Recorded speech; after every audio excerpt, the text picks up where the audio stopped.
Okay, so let me share with you some of the due diligence I've been doing on this project, primarily the main players behind it, if you like. The first one is the Resort Group PLC, which is the main kind of developer and promoter. Their head office is in Gibraltar for tax reasons. They also have offices in Cape Verde and Madeira. And they have a UK team that's based up in Derby. They've got more than 50 staff, and their sales are now in excess of 500 million euros. So this is a seriously big company. I'll go through their track record in a moment, but they are very much the market-leading developer on Cape Verde. They've owned the land outright before anything's been built or launched, so there's no land ownership type issues. They've got all the construction permits and licenses that they needed, and this is all in a due diligence file that's been put together by Savills. Very significant construction group, Grupo San Jose, and the operation agreement has been signed with Sol Melia Hotels and Resorts. The valuations have been done by Savills, so they've been independently arrived at, and there are Deloitte audited accounts on the company that are available. And each entity, each resort is entirely cash flow independent of the others, so you're not going to be cross-subsidizing any of the other projects with your money. One of the things that's interesting about this is that they don't start work until they've almost entirely sold out the development, so they inevitably become de-risked and cash flow secure because they've already taken 60% deposits on virtually all the units before they start digging the ground. That's a lot more than most developers. So you might see that as a bad thing if you're looking for a very highly geared investment. Here you're looking at 45% being the lowest deposit. But the upside of that is there's no worry about having to have a guarantee of construction from a bank or anything like that because they've got the cash anyway. And you can tell because they have a 20 million overdraft facility through the Banif Bank, and they've never used it. The bank keeps kind of pleading them to have a bigger and bigger overdraft line, but they say we don't need it, we've got the money already. So they are cash flow secure, and each of the three developments is a separate entity, so you will not be cross-subsidizing anything.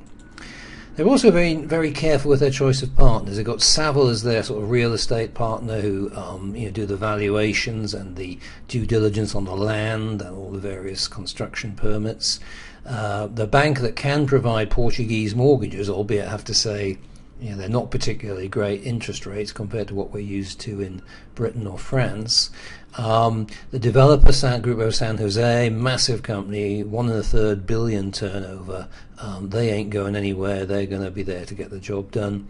And Melia, the largest resource-based operator in the world, again turnover of above $1 billion. I'll show you more details in a moment. So they're all big, serious players. This is not Jose and Juan's building merchant getting together to have a little bit of fun. This is serious, hundreds of millions, billion euro companies involved in this project. The structure of Resort Group, I won't spend too long going through this, just to show you that there's separate entities for each of the three developments. There's also at the group level they have a management company and condominium management companies. These relate to some of the other projects they've done, but this would be the Llana Beach Hotel organization or entity that you would be contracting with. And there's a separate promotion agreement with the company in Derby, which is First Resort, and they operate under license as the Resort Group in the UK.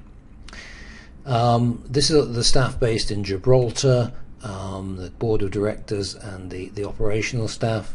These are the team based in Derby at First Resort. These are mainly account management people and client managers and sales support. But the real guy behind Resort Group is Rob Jarrett, and he's a very interesting character. He's not yet 40. He's already a gazillionaire, as you can imagine from all of these things. But he started out he was in banking, then he was a financial advisor. And he felt that the only challenge with a lot of these off-plan developments that he was involved in was the developer. And the only way he could address these challenges was by becoming the developer. And that's what he's done with some massive success in Spain and with Donald Trump in the Toronto Trump Tower. So again, he chooses his partners quite carefully. And he'd made basically a shed load of money out of those projects and was looking for a new project that would be different to everything else out there. And he discovered Cape Verde and realized that with this climate, this close to Europe, it was just going to be sensational once the resort was properly developed. So that's why he decided to buy a lot of land. He spent many millions on a large chunk of land that's now been the basis for these 3 projects, and they're already going incredibly well. What he doesn't want to see, and what the government don't want to see, is what's happened in the Canary Islands, where you can see these monstrosities that have been built right next to the coast. It looks like sort of high-rise city. If it wasn't for the nice environment, this could be the worst kind of inner city in Brazil or London. So that won't happen because of the planning restrictions in Cape Verde, and I think that's one of the reasons that attracted Rob Jarrett to the islands. In terms of that track record, he had the Casares del Sol development in Spain, more than 500 properties, 140 million euros of sales, completed in 2006, which I'm sure he was very pleased about, just ahead of the crash in 2008, so great timing there. But it was certainly proof that they could undertake a significant project, take it right the way through to completion and sale. Next project was with Donald Trump in Toronto. They just took basically the top 4 floors and converted them into really high quality suites, which they sold for a mere $46 million. That got invested into the land and the first building project at Melia Tortuga in Cape Verde. They've sold 80 million euros worth of property there. It opened in May 2011 and is doing great business. It's already set a new standard for the islands, but that's going to be surpassed by the Llana Beach development. That's the development in the middle there, so you can see on the right is the completed Tortuga development, and then we've got the second beach development here, and in the middle the Llana development that is the one that we're looking at now. So what's next when they've finished Llana Beach? Well, they've already bought 6 more plots on the neighbouring Boa Vista island. They've got effectively enough land there to build 10 Tortuga Beach resorts. It's got lovely white sands, and the first one will actually be called the Melia White Sands Hotel and Spa. It's going to have 830 rooms, and Melia have signed up for a 15-year management, just as they have done with Llana Beach. And other operators are frankly trying to get in on this. There's a lot of players that want to partner with Resort Group at the moment, so they're not short of people to do business with. This is an artist's impression of the next project in Boa Vista, and I'll certainly be getting back to you with more details about that in the fairly near future. Let's just look at Melia, the hotel operator. They're as old as I am. They were founded in 1956.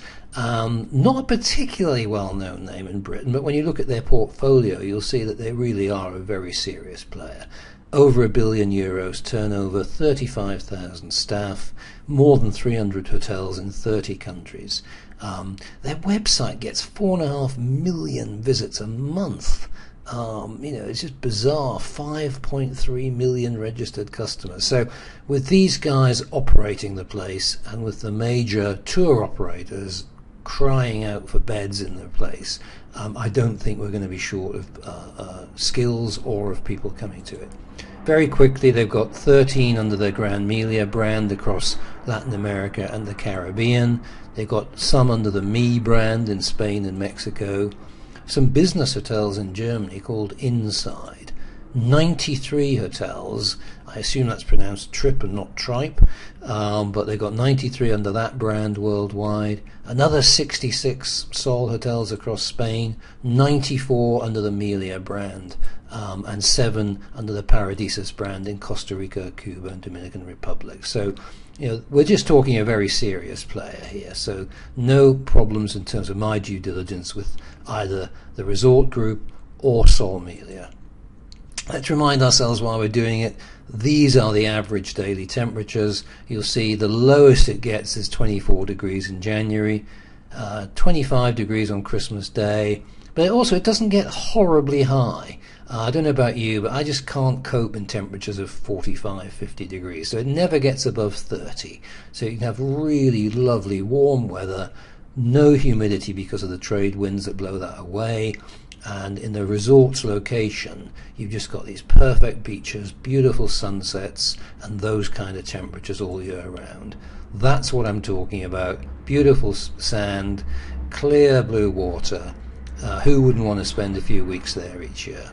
So what I really I'm excited about with this is it's like a new discovery. You know, it's just, I didn't think you could get all of these pieces of the jigsaw together. It's a great location. It's accessible from the UK. Very strong company, very strong hotel operator, and already 90% sold. You know, they've built one project completely and it's now operational. They're more than halfway through their second. We've got the chance to invest in the remaining 10% of their third project.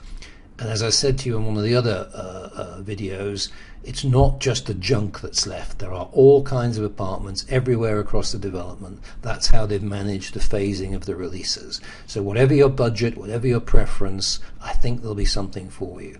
The returns look achievable. They're basing all of their figures on around 70% occupancy. Well, you know, at the moment, the hotels on the island are achieving 90% plus occupancy. So the returns are somewhere between sort of 7 and 15%, but very conservatively, I think 9 to 10% is achievable. There's a big range of investment options, including co-ownership and fractional ownership. So obviously too much to try and cover in videos. We'd be here all day. But if this is of as much interest to you as it is to me, I think we're going to want to get together and have a chat. So you can either call me in the office on the numbers below, email graham@wealthinvest.co.uk. Let me have your contact details and let's have a chat or a meeting about this. I've also got brochures and stuff I can send you, but the important thing is, there ain't a lot of time left. There's already 90% gone. We're down to the last 40 or so units, 50 units. I really would love you to get the chance to own one. I'm certainly having a look to see if I can adjust my finances to make an investment in this. That's how excited I am about it. I hope you share that excitement. I hope it comes across, and I look forward to talking to you about it in due course. Thanks for watching the videos.